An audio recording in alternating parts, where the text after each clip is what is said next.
Well, you've seen what nails can do, now look at what screws can do. This was put in by a qualified contractor. The screws have actually rusted out. This is about a 7-year-old deck, so now the screws have rusted, as you can see. Well, the deck has had it. The water's got through, the holes of the screws have been the conduit, it's completely damaged and needs replacing. This deck here, however, is in the same location of a property. One area was screwed down, this area was done 7 years ago with Decmax original biscuits. Now this just shows 7 years, it hasn't been recoated, it's got dirt marks, oil marks, but you can see where the nails haven't left holes in the deck like the other deck, so we're now going to refurbish it. It's as simple as this. What we do is we wash it down with a cleaning solution, we then gurney it, we do a high pressure clean on that, we do a light sand on the top.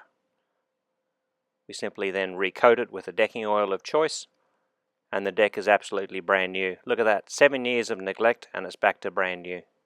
Now have a look at the deck that was done in the other area near the pool. This was done by a qualified tradesperson using screws. He said they were good screws. What's a client meant to know? You're meant to trust them. What you have to do is do a bit of research. We can advise you on why not to do something. This is also why Decmax is a bit more expensive. It avoids all these problems. The screw holes have actually penetrated through the wood into the joist. The screws have rusted, the board has rotted because you've opened it up, the board has cracked because it's been screwed down with screws, and also in some locations they use some nails. The deck is had it. I can't refurbish this deck, I have to replace it. This deck per square metre was the same cost per square metre to lay as was the other one using Decmax original biscuits. It's a no-brainer. Look what it does to the joist. It rots the joist. Where's the money saved when it does all this damage? Now what we're going to do is to expose those. So I've removed all the old decking. I've let the joists exposed to the sun. That's going to take 2 to 4 days to dry out in good climate. What you need to do is to explore to see if there's any damage, or you can simply fasten into the joist but find a new location for the hole. What we've done is now chosen to lay Decmax in the same location but do it properly. There's some of the tools of the trade. It's a very simple process. We've chosen a spotted gum decking for this location. We've taken a wider board. There's the kit. It's a 20 kit, so it does about 20 square metres. Simple tools. All I need is a couple of cordless, a hammer, and the decking clamps themselves. The kit's going to include the biscuits, screws, glue, and the butt joiners that you need for assembly. So the first thing I want to do is to try and establish where I'm going to start. I picked the mitered corner, the 45. I'm going to set my first board there. I'm going to fix from both sides and assemble from both sides to make it easy.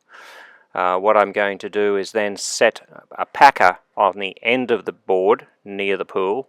The packer sets the board off about 5 mil. That stops the hardwood bleeding into a porous coping. It's a very good practice. Use the clamps to assemble it. I've gone back about 5 boards one way, and then I'll come back the other way to do the assembly. What I'll do, I'll be applying the glue, the polyurethane adhesive down on top. That'll fill those old holes from the screws and also give me a secondary bonding to the old joists. There I've used the clamps to hold the board down and pull the clamp in tight. So what I'm going to do is I'll grease back, I'm going to catch the clamps, just put a little bit of pressure on them. This board wants to kick up, so all I use is our little 450 clamps that holds the board down. Set that in a few areas. Just watch your eye when you come to work with these, and then I'm going to simply capture this board and start to press them together. They will need a gentle tap, and press the bow along and I position the biscuits into place. Now this is going down on an old joist, so you want to move your biscuits away from any old original screw holes. And just using a cordless,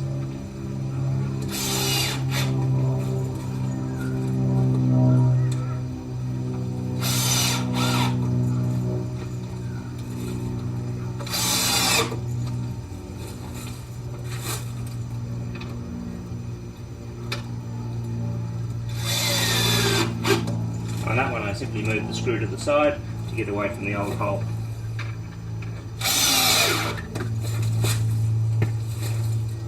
And I keep my finger under the back leading edge, and once you feel pressure, just back it off, don't keep driving it.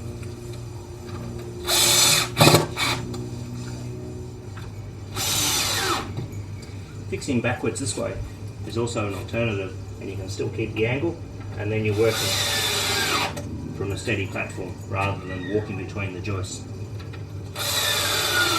Again, keep your finger under the biscuit. As soon as you feel pressure, stop.